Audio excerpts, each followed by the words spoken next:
sholli ala Sayyidina Muhammadin wa ala alihi wa ashabihi ajma'in. Para pemirsa yang budiman, kajian kali ini di Eko Pesantren 2 dan ada para orang tua santri komite ini, benar? Ini adalah hamba-hamba Allah yang nanti dituntut oleh Allah.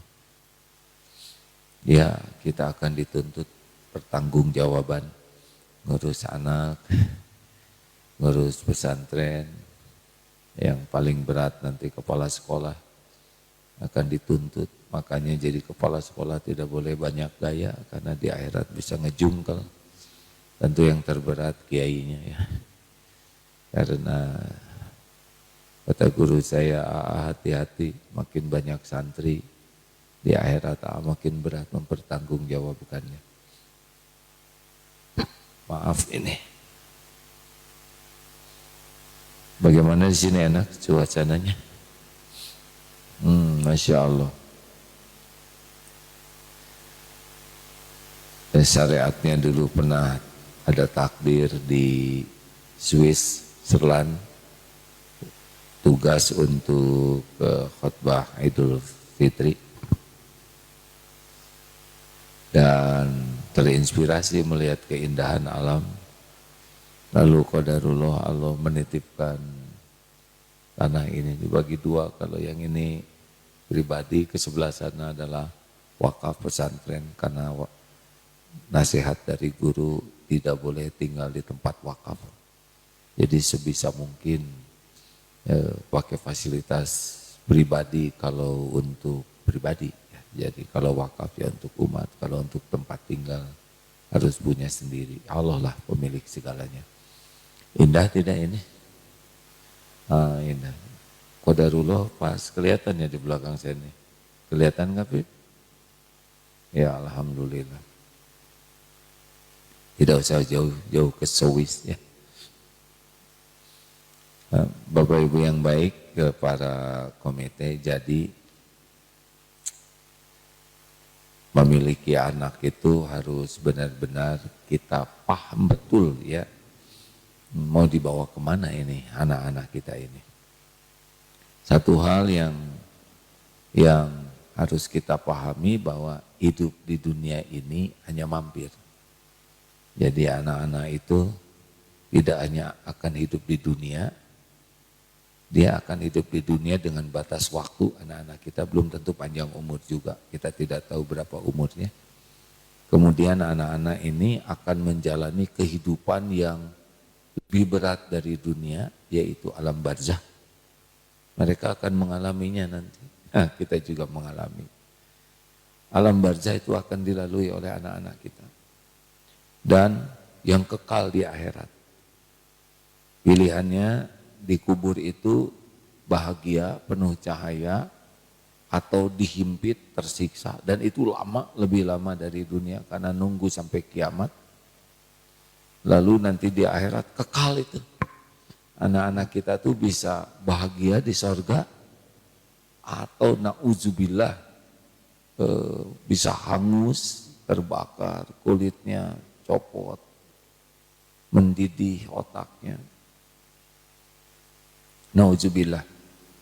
Ini harus kita pikirkan, karena ini adalah nyata. Ini adalah nyata. Ini terhalangi tidak oleh Pak Apip. Ya, nah gitu. Jadi kalau mau duduk, lihat yang di belakangnya terhalangi atau tidak ya. Ini adalah nyata. Kita juga akan menghadapi itu. Jadi pendidikan anak tidak cukup hanya mempersiapkan anak sepertinya keren di dunia. Tidak cukup, tidak cukup. Apa artinya keren di dunia, tapi hancur di kubur, direbus di akhirat. Maka orang tua yang baik itu, orang tua yang cerdas itu, tidak hanya memikirkan anak waktu hidup di dunia, tapi kehidupan di alam barzah dan kehidupan nanti di akhirat nanti. Baru itu orang tua yang cerdas. Kalau orang tua hanya memikirkan bagaimana anak saya pendidikannya tinggi, punya harta, ini cetek sekali, cetek ya. Ini orang tua yang nggak mengerti dan kurang bertanggung jawab. Kurang bertanggung jawab.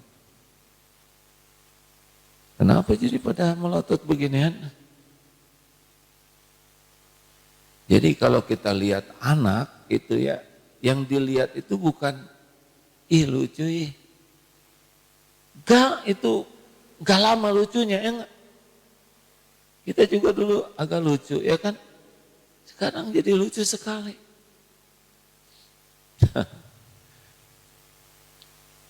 Kalau lihat anak, bayangkan ini anak dikuburnya bagaimana? Dia bakal bahagia dikubur atau dihimpit, dililit ular. Kalau lihat anak, ini nanti di akhiratnya gimana? Apakah dia melolong-lolong, menjerit-jerit, yang tidak mungkin lagi keluar dari sana atau tidak? Itulah kalau sayang anak. Jadi tidak cukup kita memikirkan hidup dunia ini sebentar sajalah, gak lama. Ini juga bapak-bapak dulu kan SD ya, kalau tidak salah bapak SD ya. Sekarang kita pakai lagi seragam SD akan lebih lucu hadirin. Tidak terasa sekarang udah 62 tahun. Tinggal setahun lagi, 63 ya kan. Kalau merujuk usia Rasulullah 63, ya setahun lagi. Nah, kita pun akan mengalami nanti masa kematian, alam barzah. Apa yang kita inginkan dari anak-anak kita? Bahagia. Benar? Ya yang jelas Bapak ingin anak Bapak gimana? Bahagia ya kan? Bahagia di dunia, bahagia di kubur. Jangan dulu ke akhirat, lewat kubur dulu di alam barzah. Lama itu, kalau kiamatnya masih lama ya di sana nanti lama. Dan bahagia di akhirat nanti. Apa kunci bahagia? Banyak uang? Mau dibawa kemana uang? Apakah punya gelar panjang pasti anak bahagia? Apakah populer pasti bahagia? Apakah cakep pasti bahagia? Apakah kalau banyak followersnya pasti bahagia? Apakah kalau punya jabatan tinggi pasti bahagia? Ya tidak. Bahagia itu cuma dua saja kuncinya. Satu, iman. Dua, amal soleh. Man amila sholihan min dzakarin aw untha wa huwa mu'min falanuhyiyanahu hayatan thayyibah. Di dunia hayatan thayyibah, bahagia tuh. Kehidupan yang baik. Gimana kehidupan yang baik? Kehidupan yang hatinya tuh oleh Allah ditenangkan dalam segala keadaan. Dalam senang, susah, ada, tiada, sehat, sakit, tapi bisa menyikapi dengan baik. Jadi tidak hanya dengan yang cocok, yang tidak cocok juga dia bisa menjalaninya dengan baik. Kemudian rezekinya cukup, kehidupan yang baik itu bukan banyak uang, cukup. Dia perlu cukup, bukan ada Pak. Ada juga kalau nggak cukup depresi ya. Kita tuh hidup bahagia itu cukup ya. Qad aflaha man aslama wa ruziko kafafan wa qana'ahullahu bima atah. Amat sangat beruntung, bahagia orang yang Islam, diberi hidayah Islam, cukup rezekinya dan puas dengan apa yang Allah berikan kepadanya. Itu bahagia itu begitu. Jadi Bapak nggak usah dan ibu tidak usah menginginkan anak kaya raya. Tidak, orang kaya belum tentu hidupnya merasa cukup. Tapi orang yang cukup pasti cukup. Ya kaya lagi, kaya lagi. Dasar pengen ya. Nah, jadi Bapak Ibu sekalian, cukup ini bahagia. Nah, Lalu qad aflaha waman aslama wa rizqo kafafan wa qanahu Allahu bima atah. Jadi hidupnya itu bahagia itu karena dia perlu dicukupi oleh Allah dan puas. Itu yang bikin bahagia. Banyak yang dikasih tapi tidak dibuat puas oleh Allah. Jadi maling, koruptor itu kan orang yang disiksa dengan tidak puas dengan yang ada. Dan akhlaknya baik. Orang yang hayatan thayyibah itu akhlaknya baik karena bahagia itu dengan akhlakul karimah. Kuncinya cuma dua, man amila solihan, dan barang siapa yang beramal soleh, baik laki-laki maupun perempuan, dan dia beriman, maka Allah benar-benar mengaruniakan hayatan thayyibah di dunia dan di akhirat mendapatkan lebih baik dari apa yang bisa dia lakukan di dunia. Jadi itu kuncinya. Jadi kalau bapak ibu sayang anak, maka harus dilakukan ikhtiar supaya anak ini kuat imannya dan semua aktivitasnya jadi amal soleh. Halo? Jelas tidak nih? Alhamdulillah saya tidak menyangka secepat ini jelas ya. Demikianlah hadirin sekalian. Ya, serba salah ya. Nyebut nggak jelas, disangka blow on. Ya. Nyebut jelas udahan. Jadi kalau ibu bapak sayang anak, pikiran kita tuh dua. Anak itu kuat iman dan amal solehnya melimpah. Dah itu. Jadi kalau ibu bapak merasa kurang bahagia, kira-kira apa sebabnya? Jawab hadirin, kan udah jelas barusan kan. Jadi kalau ibu bapak merasa kurang bahagia, berarti artinya apa? Ibu bapak kurang iman dan kurang amal solehnya. Jelas? Tidak ada kaitan dengan harta. Harta mah cuman casing. Nah sekarang kita harus jelas dulu. Anak tuh di dunia cuman sebentar. Anak kita sudah ditulis ajalnya pada waktu 120 hari di rahim ibu. Jadi udah selesai ini. Bapak ibu udah tertulis ajalnya. Mau ulang tahun tiap pekan juga tidak ngepek ya.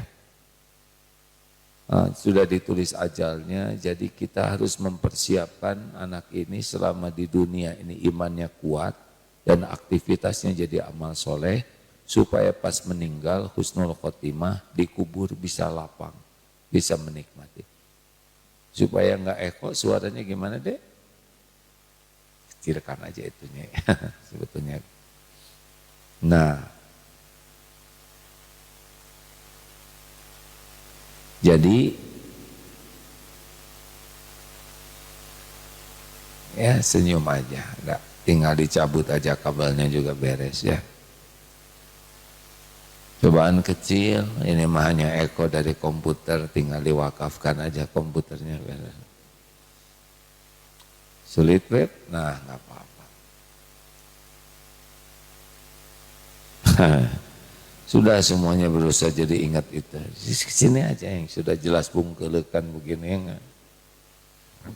Jadi Bapak Ibu, ini penting sekali ya. Karena banyak di antara orang tua yang menganggap sukses itu kalau bergelar, sukses itu kalau punya kekayaan, punya rumah, punya mobil. Padahal semua itu casing. Casing itu bukan tanda kesuksesan. Dan enggak dibawa lagi casing ini. Coba. Dan makin hebat casingnya sebetulnya makin berat cobaannya. Jadi harus gimana di dunia ini? Ya harus pertama kita sebagai orang tua tuh menyadari bahwa anak-anak itu bukan milik kita. Itu yang paling penting. Bapak ibu gak bisa bikin anak, gambar anak juga gak bisa. Bikin sehelai rambut anak saja tidak sanggup. Mutlak anak kita itu ciptaan Allah, didesain oleh Allah, dibuat oleh Allah, dan milik Allah, bukan milik kita. Ini anaknya pada banyak nggak sih? Dan kelihatannya ada seseorang yang paling banyak di sini ya. 11, ada yang lebih dari 11 enggak? Bayangin beda-beda wajahnya, beda-beda bakatnya, beda-beda karakternya. Karena Allah menciptakan sesuka Allah. Jadi kalau lihat anak itu jangan ini anak saya, ya secara syariat anak saya, tapi ini anak ciptaan Allah, ini anak milik Allah, dan aslinya yang ngurus anak setiap saat itu adalah Allah. Ya Bapak Ibu ngurus anak apa? Mandiin aja digetok pakai gayung, ya enggak? Hanya mandiin luarnya aja itu juga pakai jengkel, ya. Apalagi sekarang dititipin di pesantren, ngurus apa, ayo? Pusing-pusing di rumah nih pesantren kena, enak aja. Nah, itu yang pertama, anak ciptaan Allah, anak milik Allah, anak yang menggenggam adalah Allah. Yang membulak-balik hati anak juga adalah Allah. Jadi anak tidak bisa soleh oleh kita. Pesantren nggak bisa nyolehkan anak. Nggak bisa. Dan kiai dan para ustadznya juga kurang soleh. Ya, gimana nyolehkan? Yang membulak-balik hati anak adalah Allah Subhanahu wa Ta'ala. Yang kedua, Bapak Ibu harus tahu bahwa kalau sudah yakin anak ciptaan Allah, milik Allah dan yang menyolehkan Allah, Allah melihat kita nih sebagai orang tua, juga sebagai guru, layak tidak kita dijadikan jalan, dikasih anak yang soleh-solehah. Itu pikiran kita. Pantas tidak nih kita dihadiahi oleh Allah anak yang soleh dan solehah. Halo? Ini penting nih, jangan cuma pengen anak soleh-solehah, itu mah Allah yang nyolehkan. Nah gimana anak jujur, orang tuanya enggak jujur? Gimana anak rajin, orang tuanya? Tapi ada tuh, teman saya jarang sholat, anaknya soleh. Itu barokah neneknya, kakeknya. Ya, ini kelewat nih si bapaknya. Itu bagian misluk orang tuanya. Oh iya, doa neneknya yang kena ke cucu. Ini anak kelewat nih si bapaknya, ruksak ya. Jadi jangan kepedean ya. Saya juga sholat belang betong, ternyata anak saya ahli tahajud. Kelewat, bapak nanti ruksak ini. Nah Bapak Ibu yang baik, jadi kita tugasnya adalah jadi orang tua ahli takwa. Karena kalau ingin anak jadi baik, kitalah harus menjadi orang yang layak dihadiahi anak baik. Bisa dipahami? Jadi nggak cukup anak disimpan di pesantren terus merdeka, enak betul. Harus mati-matian karena Allah melihat kelakuan Bapak Ibu dimanapun juga. Innallaha la yakhfa alaihi syai'un fil ardi wala fis sama. Ali Imran ayat 5. Sesungguhnya tidak ada yang tersembunyi bagi Allah di bumi maupun di langit. Jadi Allah menyaksikan bawelnya orang tua, rewelnya, semuanya disaksikan ya. Orang tuanya suka baca Quran tidak, orang tuanya di kantornya ngeres atau tidak, ibu bapaknya lihat HP terus atau tidak ya. Kan ada yang anaknya nggak lihat HP tapi anteng ibunya teh balanja terus ya. Terus teh. Duh Gusti, ting teng terus bel teh bunyi karena bawa paket. Tadi si ibu terlalu banyak waktu ya. Udah gitu teh ngambek, beda dengan yang dicontohnya. Ngambek, ini kekecilan, uring-uringan seharian. Anaknya mah anteng di sekolah ya, ibu bapaknya laliur, dicatat oleh Allah itu. Jangan merdeka loh Bu, Pak. Tenang aja nama ya Pak, kita bebas. Anak-anak tiga-tiganya di pesantren kan kop silahkan liur gitu. Dicatat itu omongan itu. Jadi kita harus serius, pantas tidak. Jadi walaupun anak jauh ya, ibu bapak tetap ada dalam pengawasan Allah. Dan itu berefek itu ke anak-anak. 3. Yang ketiga adalah diklatna. Kita memantaskan diri. Yang ketiga adalah bagaimana secara syariat kita tuh jadi tauladan buat anak-anak kita. Apa yang ingin ada pada anak, usahakan ada pada diri kita. Jadi jangan sampai menuntut anak jujur, kita tidak jujur. Menuntut anak jaga pandangan, kita enggak jaga pandangan. Jadi benar-benar semua yang kita lakukan ini adalah disaksikan oleh Allah dan berefek. Nah jadi liar gini, kemarin tenangin teh. Mesantrenin anak, kenapa sekarang jadi stres begini sebagai orang tua? Ya iya, karena Allah melihat kelakuan kita. Nah doa, mana yang lebih hebat, nasihat atau doa? Jawab, sekarang Bapak mau nasihatin anak apa? Hah? Nasihatin diri sendiri aja nggak mempan. Kenapa Bapak nasihat ke istri kurang ngepek? Karena istri tahu modal Bapak, itu aja. Sekarang apa yang mau dinasehatkan? Anak-anak, kalian harus bertakwa kepada Tuhan Yang Maha Esa. Sesuai dengan Undang-Undang Dasar 45 dan 4. Garing hadirinnya, bukan salah omongan itu. Tapi beda rasanya nasihat itu. Tentu saja kita harus memberi nasihat ke anak. Tetapi usahakan nasihatnya diamalkan oleh diri sendiri ya. Diam, jangan marah-marah. Udah dengar belum ceramah Agim? La taghdab walakal jannah. Jangan marah-marah, bagimu surga. Anak kecil marah-marah melulu gitu. Sabar dong. Innallaha ma'as-sabirin. Aduh, keren ya, dalil. Tapi nggak nyambung hadirin. Kata anak itu ibu teh kunaon. Nggak nyambung ini, nggak connect. Halo. Harus jadi tauladan Pak, sekuat tenaga. Pendidikan terbaik itu adalah keteladanan. Udah dipesantrenkan stakar kebek, pulang ke rumah, Pak nggak ke masjid, kamu aja yang pesantren ke masjid, Bapak bagian ngedoain, mantap. Ya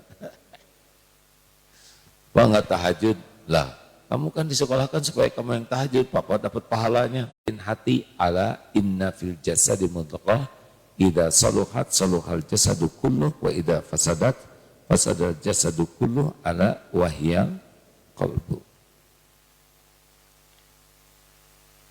Ketahuilah dalam jasad ini ada segumpal daging, kalau dia baik-baik seluruhnya, kalau dia jelek-jelek seluruhnya, itulah qalbu. Jadi Pak, maaf ya, di Indonesia pendidikan terus dicanangkan, tapi seberapa hebat pendidikan hati? Nah hasilnya kayak gini, pinter-pinter Pak. Yang korupsi itu kan bukan orang bodoh maling ayam juga nggak ketangkep ayamnya. Dia yang ketangkep ya kan maling sendal, lupa cuman sebelah ya enggak. Jadi dia liur. Orang-orang cerdas tuh, waduh bukan JT, bukan M. Sekarang mah ya korupsi tuh triliun tuh, nggak tahu triliun tuh berapa banyak. Mau diapain lagi ya? Maling terus. Gimana itu pendidikan maling? Saya nggak mau nyebut korupsi, maling aja lah ya. Maling, rampok, nggak ada kerennya sama sekali. Mau jabatan setinggi apapun maling. Mau gelar sepanjang apapun, kalau jadi maling hina. Benar? Malu kan orang tua? Ha? Gimana itu para koruptor yang ditangkap orang tua tuh? Semua penyebabnya apa? Hatinya kurang iman. Dan kalau yakin ke Allah mau ngapain? Nyuri-nyuri rezeki. Allah yang ngebagiin rezeki, udah ketemu kok dengan kita. Emang bekal ketukar rezeki saya? Enggak. Anak kurang iman jadi weriweh tentang rezeki itu. Ya. Halo. Kalau udah yakin ke Allah yang ngebagiin rezeki mah nggak ada ribetnya Pak rezeki itu Pak. Gak ada ribetnya sama sekali. Tinggal kerja aja yang benar, lurus. Saya udah ada rezekinya sampai saya mati nanti. Dan gak bisa mati saya kalau belum ketemu rezekinya semua. Ya, ada kalanya dibuka, ada kalanya ditahan. Namanya mantap ya, makan tabungan. Ada kalanya habis, namanya manset, makan aset. Jalanin ya enggak. Nanti gimana? Ya nanti ada lagi ya enggak. Lahir aja nggak bawa apa-apa. Harusnya kalau mau stres waktu bayi dong. Ya kan? Nggak bisa apa-apa, nggak punya kenalan.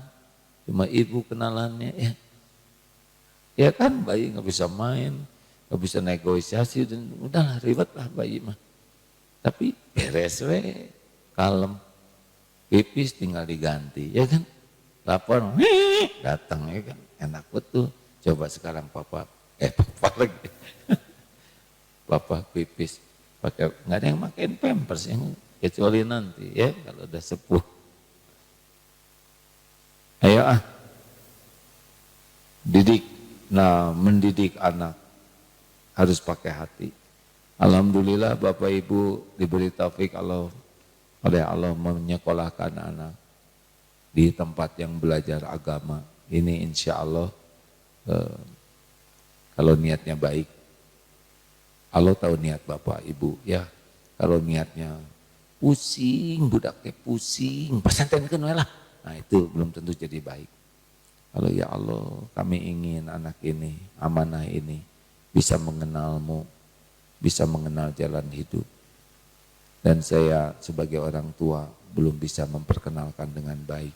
Saya titipkan di pesantren ya Allah. Semoga engkau ridho. Itu beda tuh dengan yang lihat ya anaknya. Lihat Pak orang mah bahagia ya anak 3 kiamah ya. Alungkeun ke pesantren. Masa dia alungkeun hadirin. Emang pesantren walungan ya. Pendidikan, pelatihan, pembinaan. Jadi dididik itu supaya tahu, paham, dilatih supaya bisa, tapi ada tapinya. Pasti ada turun naik iman ini, makanya investasi pembinaan ini penting. Jadi jangan heran anak di pesantren kan lama-lama berubah lagi ya. Kalau tidak punya sistem pembinaan yang bagus. Terus karena iman itu turun naik Pak. Jangan sekali pesantren bekal bagus semuanya ya harapan sih begitu ya. Tapi faktanya kiainya juga nggak begitu Pak. Harus dicas terus. Makanya salah satu cara ngecasnya adalah pilihkan teman-teman yang baik, berinvestlah, mencari lingkungan yang baik buat anak-anak kita. Jadi jangan tergiur, ini gajinya gede nih anak nih, ini sekolahnya bagus nih, tapi kita nggak lihat lingkungannya, bisa rusak tuh Pak. Ini serius Pak, walaupun lulusan pesantren, kalau tidak serius dengan berbagai cara, sekolahkan di mana yang lingkungannya tidak ingat Allah bisa jebol tuh Pak. Ya, jadi memilih lingkungan yang baik ini bagian tanggung jawab orang tua. Mau kuliah di luar negeri boleh, tapi usahakan. Tapi ada ya, ini orang tua yang kuat doanya. Aduh ya Allah, disekolahkan yang lingkungannya non-Islam. Qadarullahnya sekamar itu di luar negeri itu dengan anak yang jauh lebih soleh dari anaknya, yang ahli ibadah Pak. Oh itu pertolongan Allah. Udah gitu bekerja apa tuh kalau mau selesai kuliah ada tempat kerja tuh namanya apa? Magang, saya juga tahu bahasa Indonesia yang lebih keren. Freelance. Apa KKN? Terserah saya aja. Pokoknya mah magang. Apa internship atau apa sih? Oh ya begitulah ya. Jadi magang malah ya. Pas magang Pak, makanya di negara yang kurang keislamannya, qadarullah, si bosnya itu Islam, kesukaannya sholat jamaah. Ini benar-benar doa orang tua nih. Di antara segitu banyak perusahaan, ternyata magangnya di perusahaan yang bosnya itu orang Islam dan senang sholat jamaah. pulang ke kamar, di kamarnya itu temannya juga orang Islam yang juga ahli ibadah. Ah, ini barokah nih, doa orang tua. Jadi jangan lepas doa ya, karena doa itu silahul mukminin, senjatanya bagi orang yang beriman. La yarudu qada ila doa, tidak ada yang bisa merubah takdir selain doa. Begitu. Perkara urusan sekolah mah sekolah, ada kepala sekolah, ada yayasan. Saya mah bagian ini yang ringan dan yang membahagiakan ya. Kalau yang ribet-ribet silakan dengan sekolah. Dan ngobrol dengan saya juga paling saya laporin lagi ke sekolah ya enggak? Ada pertanyaan tidak? Silakan Bu, Pak. Jadi goalnya apa? Pendidikan jadi anak bertakwa udah. Karena takwa inilah yang membuat anak bahagia dunia wal akhirat. Sudah tahu belum ciri-ciri takwa? Sudah tahu tapi tawadu ya. Harus berbaik sangka. Walaupun dari aura kurang tahu ya, tapi nggak apa-apa. Alladzina yu'minuna bil ghaibi wa yuqimuna sholata wa mimma razaqnahum yunfiqun. Surat Al-Baqarah ayat 3. Itu ciri takwa yang pertama. Anak itu bertakwa itu kalau yakin kepada yang gaib. Yang kedua ciri takwa itu adalah sholatnya bagus, berkualitas. Bapak udah tahu belum ciri yang sholat tapi sholatnya jelek, kurang takwa, udah tahu belum? Udah ya, tapi tawadu. Begini Pak, cirinya 6, saya selalu mengulang-ulang ini. Visi Bapak Ibu termasuk yang ini. Ciri orang yang sholat tapi fawailul lil musallin alladzina hum an sholatihim sahun. 1, berat.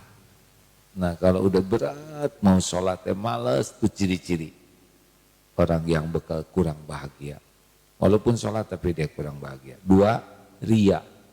Sholatnya tuh senangnya itu kalau ada orang lain tahu, kalau nggak ada yang tahu dia aduh lebih males lagi sholat.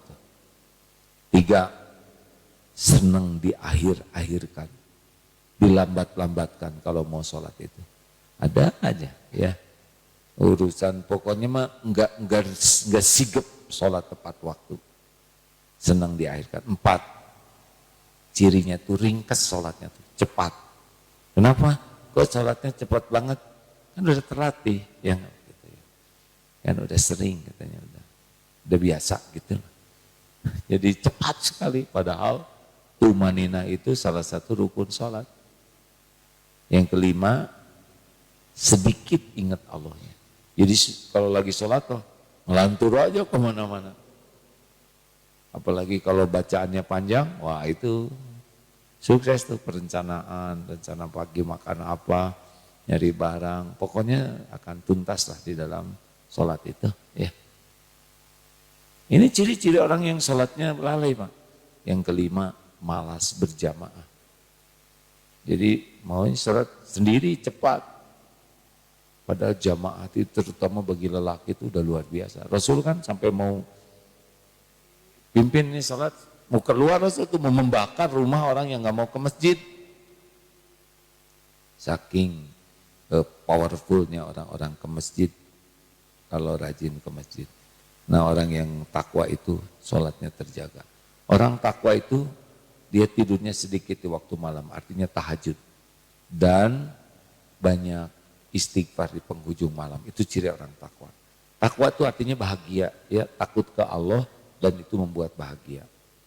Kemudian ciri lainnya adalah dalam surat Al-Baqarah apa? Ciri anak udah takwa atau tidak, yaitu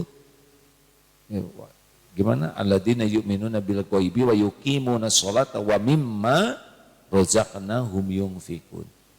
Menafkahkan rezeki yang Allah titipkan. Jadi ciri orang takwa tuh tapel, tak pelit ya. Baru ngarang. Jadi tidak ada pelit-pelitnya. Makanya orang tua, jangan ngajarin anak pelit. Tahu cara ngajarin anak pelit begini?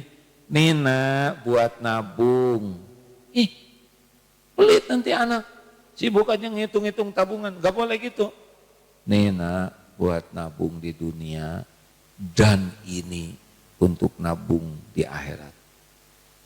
Kasih uang 20.000 kalau bekal misalkan, tambah 20.000 lagi untuk sedekah. Habiskan buat sedekah.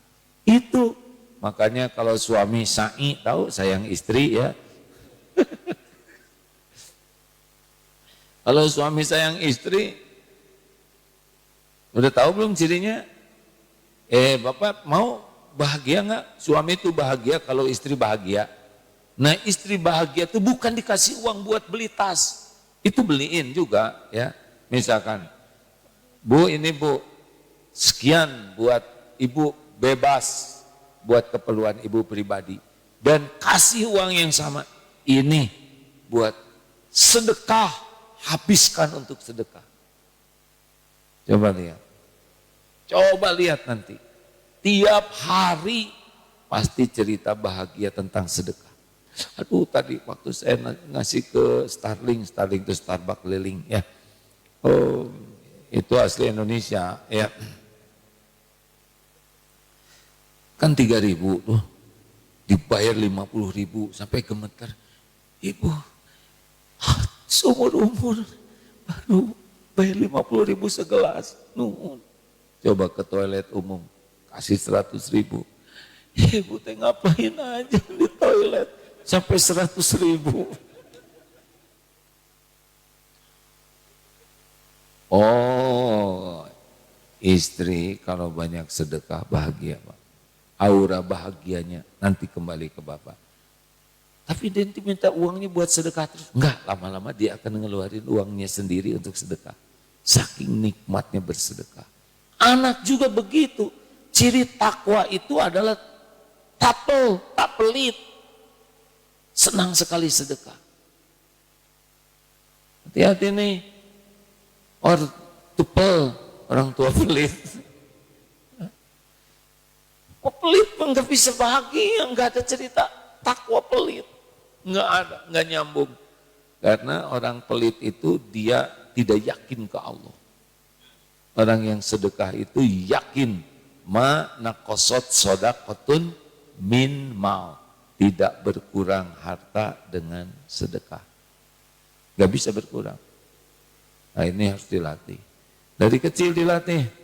Jebet, anak tuh dilatih. Pokoknya uang tuh wer, jangan kebanyakan mikir. Kalau kebanyakan mikir cenderungnya kikir. Bukan tidak boleh mikir. Kan ada tuh yang kotak infak lewat lagi pengajian, ini viral kan. Dia ngeluarin uang 2 lembar, 100.000-an dengan 1.000. Mikir, aduh yang mana. Akhirnya diputuskan yang 100.000 yang dia lipat. Masukin ke saku. Nah yang 1.000 masukin ke kotak infak.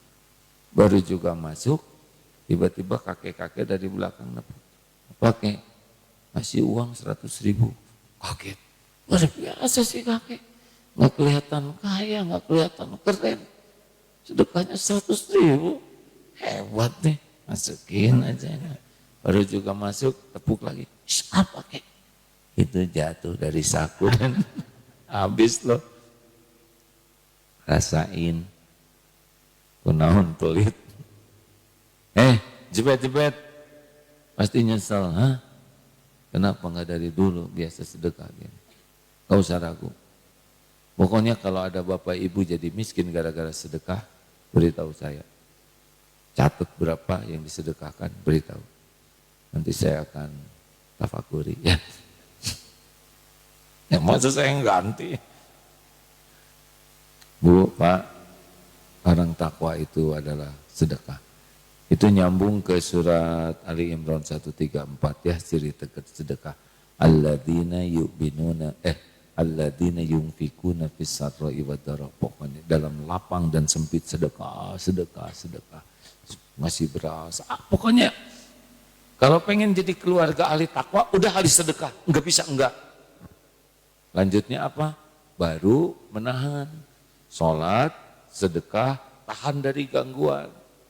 Ciri lainnya adalah wal kadhiminal ghaidh, menahan amarah. Makanya maaf ya. Keluarga pemarah mah keluarga kurang takwa. Jelas? Bu, ibu, shh, ibu, jangan bikin saya marah. Ibu-ibu yang cepat marah, nah, nggak ada contohnya dalam Islam. Dikit-dikit marah, dikit-dikit jengkel, dikit-dikit uring-uringan. Ini keluarga tidak akan sakinah. Ini keluarga jauh dari ketakwaan. Berarti jauh dari pertolongan Allah. Keluarga bertakwa itu keluarga yang bukan tidak marah, tapi keluarga yang bisa menahan amarah. Hei lelaki, shh, marah beraninya sama istri, sama Israel sana. Nabi Musa aja dengan Nabi Harun ketemu Fir'aun, disuruhnya kaulan layinan, perkataan yang lemah lembut. Kenapa bapak ke istri kasar? Emang istrinya Fir'aun wati?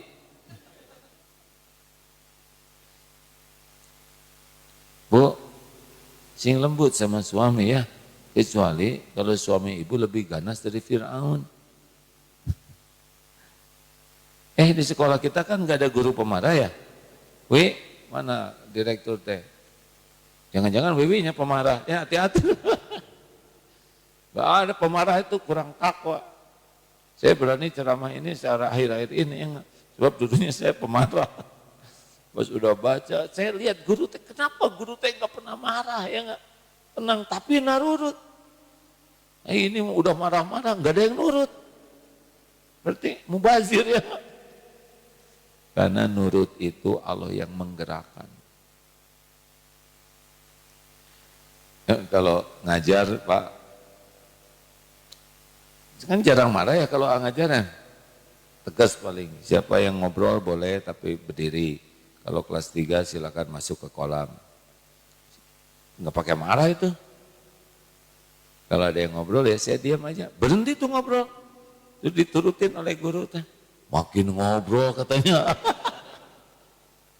Kunaon, ada ya mah diam teh murid jadi diam, tapi kalau saya guru diam murid jadi motah katanya. Ya tergantung aura men. Jangan marah-marah. Wal afina 'anin nas. Keluarga takwa itu keluarga pemaaf. Enggak ada keluarga jengkelin, keluarga ribet. Gak, maafin. Wallahu yuhibbul muhsinin. Dan Allah mencintai orang yang berbuat kebaikan. Baik. Itu keluarga takwa. Dan ayat ke-135 ini ciri takwa adalah wa idza fa'alu fahishatan aw zalamu anfusahum zakarullah fastaghfaru lidzunubihim. Siapa yang bisa mengampuni dosa? Jadi ciri yang lainnya adalah keluarga ahli takwa, keluarga yang banyak tobat. Nah, ingat-ingat seperti itu enggak keluarga kita, itu diantaranya. Kalau enggak ya ribet, enggak ada bahagianya. Nuain. Kita teh makin tua Pak. Penyakit mulai segala kerasa. Kan puncaknya kita fit itu umur 30. Selebihnya decline. Makin tua ya enggak, makin segala kerasa. Urat kena ngejepret segala karaos tersebut ya enggak. Jadi kalau udah tua, penampilan udah kurang fit, kemudian ambek-ambekan, terus apalagi yang tersisa ya enggak? Makin tua tuh harus makin bijak kita Pak. Kalau kita ngurus anak sakit, kita mati-matian berjuang supaya anak sehat, panjang umur. Tapi kayaknya beda Pak. Kalau kita udah tua, sakit-sakitan, belum tentu nyenengin orang, ya kan? Ngebebanin orang. Makanya warisan kita akhlak yang mulia. Silakan ada pertanyaan apa?